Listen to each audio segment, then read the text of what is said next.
Hi guys, just wanted to do a quick video to show you what has come up on TexturingXYZ. So TexturingXYZ has been releasing this week tons and tons of new content.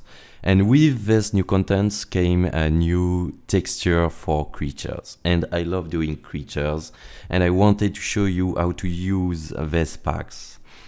So if we have a look at the library from TexturingXYZ, just having a look at the animal library, we can see that there are tons and tons of new packs.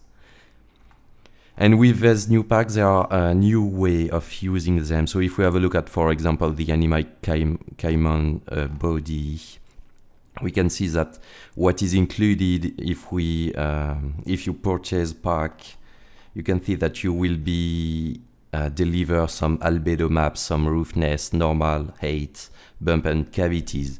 And having them all together, we can ask ourselves how to use them for texturing purposes. And the way I'm using them into Mari makes me want to pack them into just one file that I will be able to project directly onto my model. So I made a tutorial long time ago, and I think that this one was pretty long and pretty hard to follow because there were a lot of explanations. So I just wanted to make for you a video that show you how I pack my texture all together. So let's have a look at what we can grab from TexturingXYZ. So I will just use for this example the ostrich fit pack that I've been using lately, and I think that this pack is really probably one of the best that we can use from TexturingXYZ, one of the sharpest when dealing with scales. So just have a look at what we can find just opening one pack, for example this one. So we will find all the maps that we had on the website, but we don't want to pack them all together. We want to use, for example, just the 8 map, the cavity and the bump map, and those are the 3 that I've been using the most. The others are here for mainly references. So you will be able to remake them like in Mari or in Photoshop, but you don't want to project them directly for the moment. So we will just unzip all the pack, all the textures that we can have. Okay, so packing them all together into Nuke, I will use the bump, cavity and 8. So let's drop and drag all the maps that I will be using. So I will just drag them directly into Nuke. And let's have a look at what we have in the different files. So if we just have a look at the 8 map, for example, so the 8 map is the 32 bits information, 42 bit maps, and we have information only in the R channel. So if I have a look at the R channel, or if I have a look at the green and the blue one, you can see that they are both empty. So we just want to use the R channel.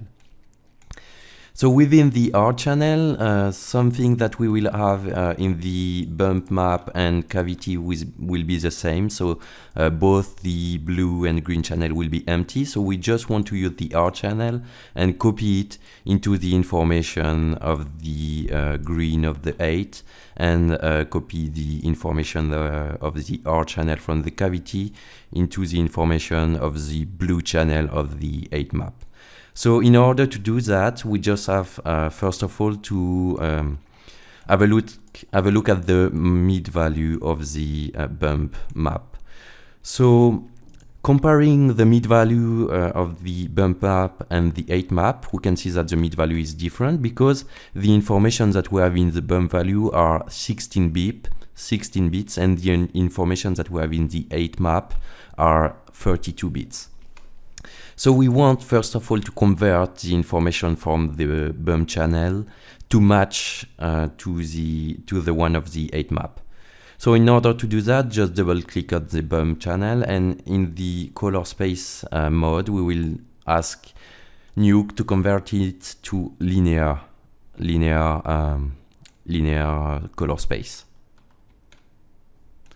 We will do the same with the cavity, so select the cavity, go in the color space and put it into linear mode. Then we want to copy the information into the 8 map in order to combine them into just one map. And to do that, we just want to use a copy node. So just enter copy in order to make this node appear. Then we will plug it so the main value, the value of the B, will be directly the value of the 8 map. And then select the value from the bump. And we will ask to the copy node to copy the information from the red channel into the information of the green channel of the 8 map. So if we have a look at the 8 map from now, we can see that having a look at all the 3 channels altogether, we will find information into the red channel, so the information for the displacement. We'll find information into the green channel, so the information for the bump, and the blue channel for the moment will remain empty. So we want to copy the information of the cavity, just like we did for the information of the bump. So just create a new copy node, put it like this, select the information of the cavities, and into the information, the properties of the second copy node, we will select the RGB R channel and copy it directly into the RGB blue channel. And now, if we have a look at all the channel all together, we can see that we get this colored beautiful map. And this is the map that we will want to use directly into Mari, and we will want to project it onto our model. So having a look at the R channel, we get the 8 map. The green channel, we get the bump map, and the blue channel gives us the information for the cavities. So those are the main maps that I'm using, and again, this is just matching to the workflow that I made doing all my creatures, but you could also using another map that is provided into any XYZ pack. For example, if you prefer to use the specular map into the blue information, you just have to select your specular and just replace the last connection that I made. So from now you will find the 8 map, the bump map, and the specular information directly into your file.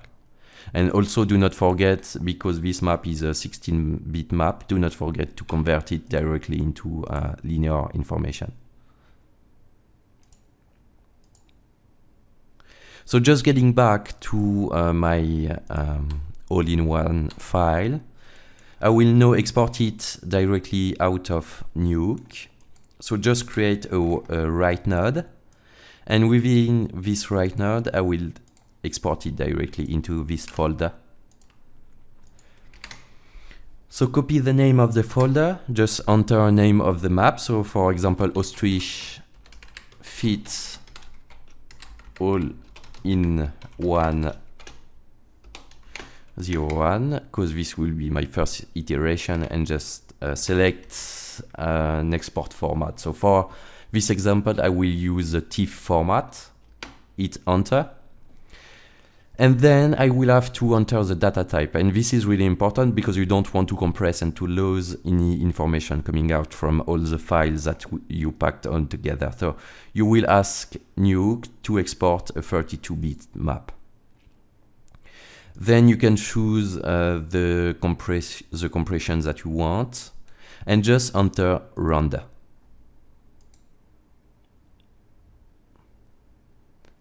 And from now, Nuke will export my file, and I will be able to show you how to pack to give the exact same file into Photoshop.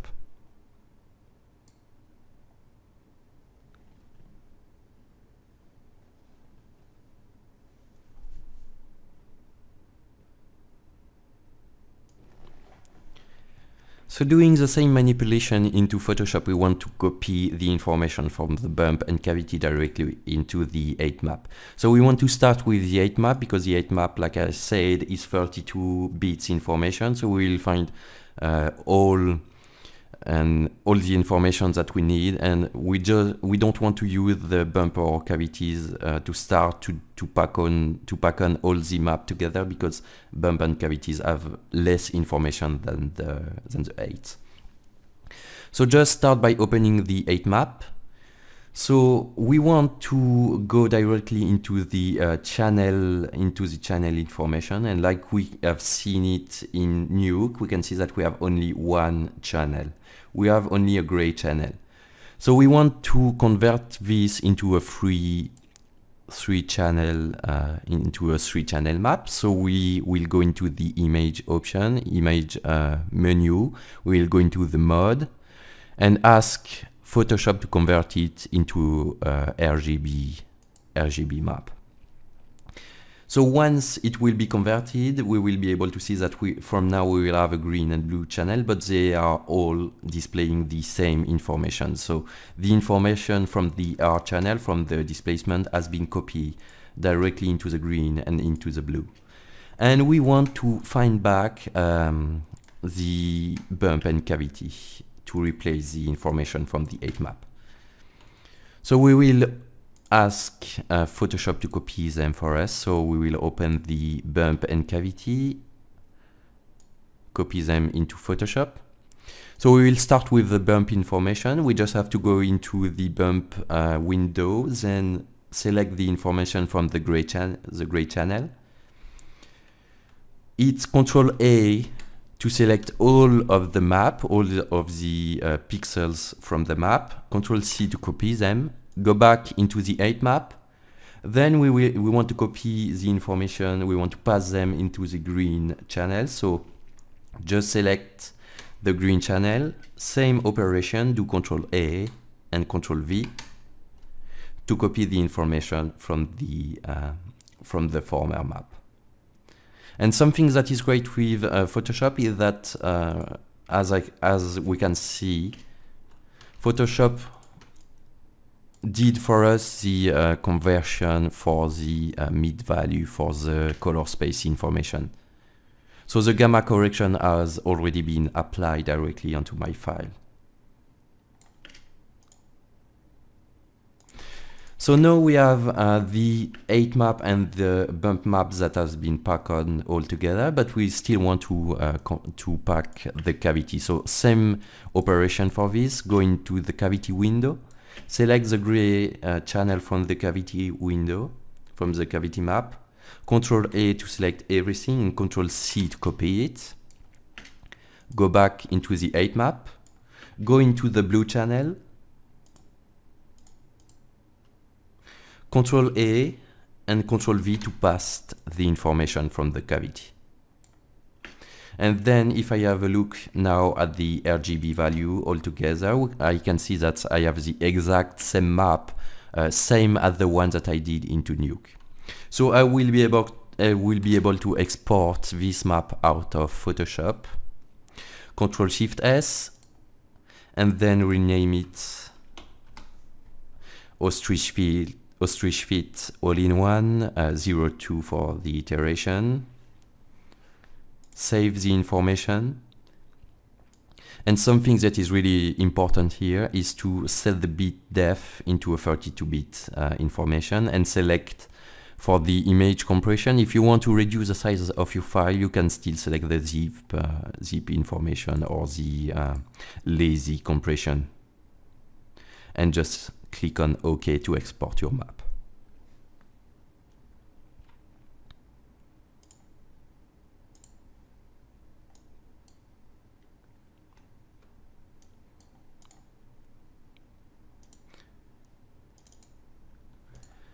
So two different maps, one from Photoshop and another one from Nuke, but they are the same. You will be able to use them both into Mari to project them, and to use a pen through to get your information directly onto your model. So from now, I will just show you quickly how I project them and how I set on my shader directly into Mari to use this file for displacement and bump informations.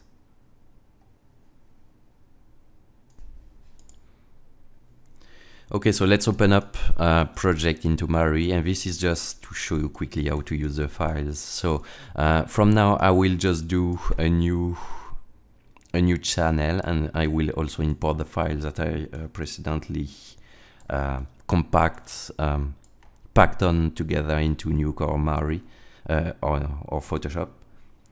So let's create a new channel, and this new channel will have to be 32 bits as well. So this will be my displacement. Let's name it Mari displacement.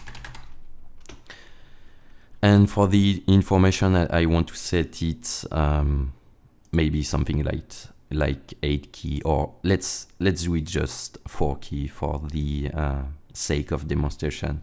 And the depth will have to be 32 bits, just like on the files that I exported precedently.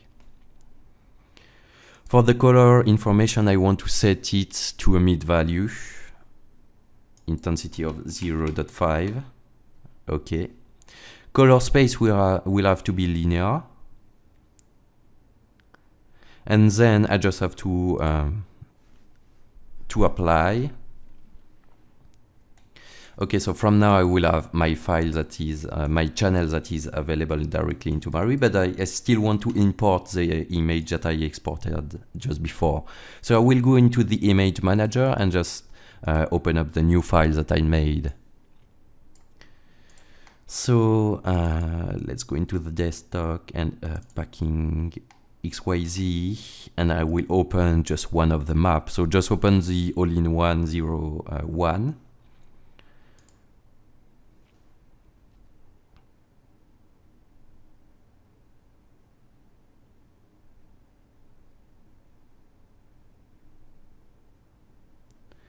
Okay, and from now my map will be loaded. So I will be able to use it with the pen through. So just to show you how to set up your shader if you want to display it correctly. So we will have a look at the shader. And for that, I will create a new shader. So let's create an Arnold shader. So AI standard. I will use my displacement map, my Mari displacement map, as a diffuse color from the beginning, just to have a look at it. And I will also plug directly my map into the bump map. So let's have a look at the information, the properties for the bump and for the diffuse. For the diffuse map, I want to set it at a value of 1. I also want to have a bit of specular information in order to see how the specular will react directly onto the surface. So let's add some specularity to the shader, and let's add a little bit of Fresnel, so we are closer to a non-metallic object, and with a Fresnel of, for example, something like 0.07. This will be enough for us. Okay, so let's go back into the channel property and let's see what we have into the channel. So let's open up this channel, put it here.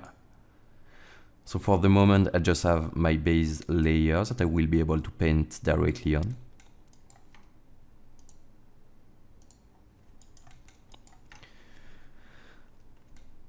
So let's use the pen through option, pen through tool into Mari,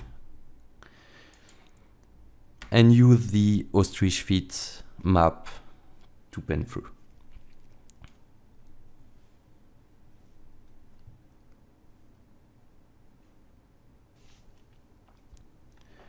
So we are now ready to paint. Mari will take a bit of time just to load your texture, but it's okay. It's because your texture has been compressed and it has also a lot of information. So just wait until Mari open up your file.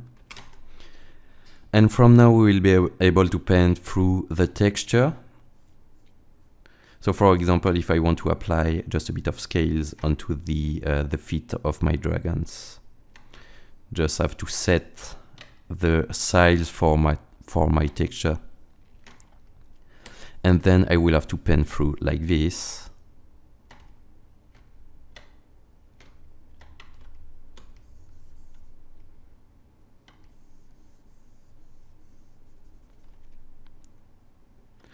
and bake my texture, but something that I can see for the moment is that I think that I have no information for the bump or displacement directly on the model, but it's just because my bump is so subtle, the value is not enough, so I will have to raise up this value in order to make the displacement directly appearing onto my model.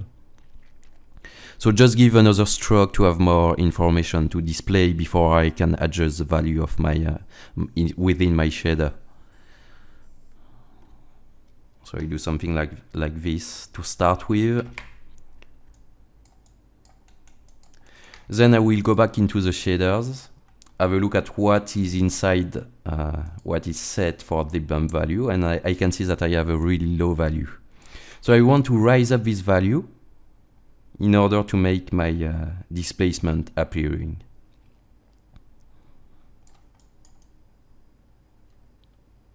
Something that I can do as well is to remove the information from the diffuse channel, because I don't have to display the bump information if I want to have a look only at the displacement.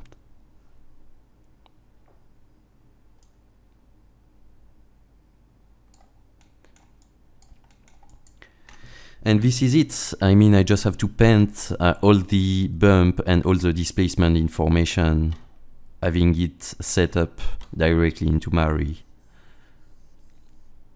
So as long as I have my shader, my layer that is selected, my layer from the Mari displacement channel, I can paint through my texture and see it directly displaying onto the model.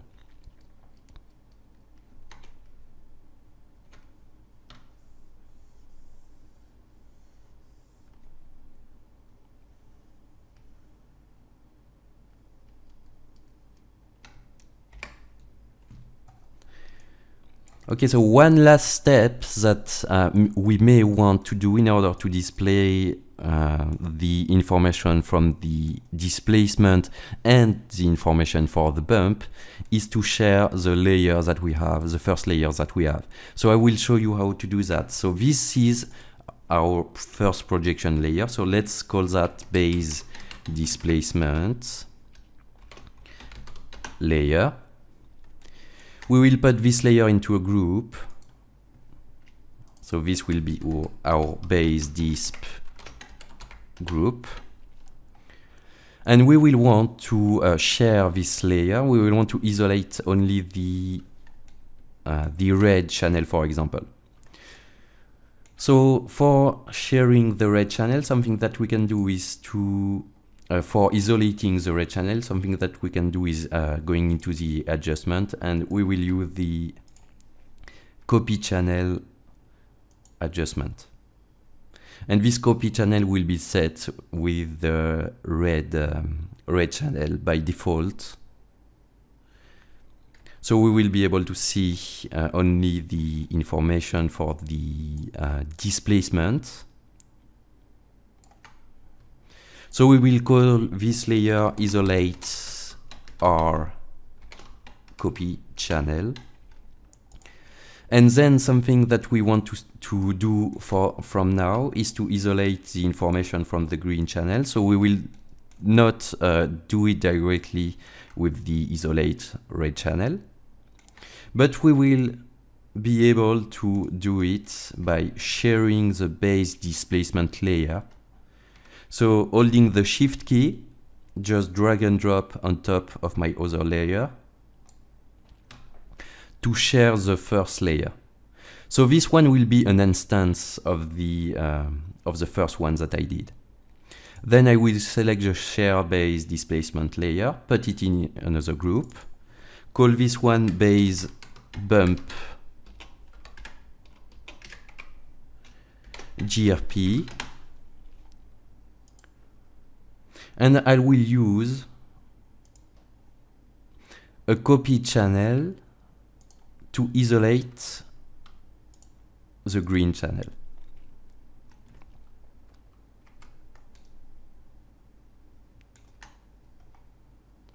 So let's call this isolate green copy channel. And the advantage of this technique is that because I have the base bump that is separated from the base displacement, I will be able to adjust the value of the bump. So something that I can see is that from the moment the base displacement has been isolated, I just see only the bump information on my model. But I want to set the group for the bump value into the overlay mode. So this is in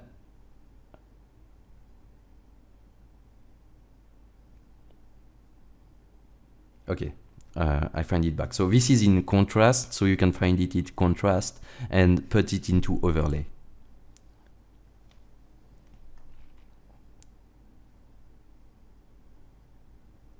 Okay.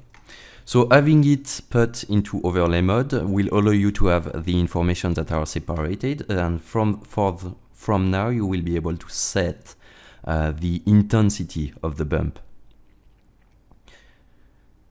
So just lower the opacity of your group to reduce or to add more intensity for the bump. And something that is cool with this technique is that because the base displacement layer has been shared, this will be just an instance. So if you want to paint all the displacement information for your shader, you will be able to do it because you will just have to select the shared displacement layer or the base displacement layer and then paint back using your displacement map. So paint back all the displacement information that you want on your model. And this layer is an instance, so every instance that you will find in your project, within your object, will have the exact same information.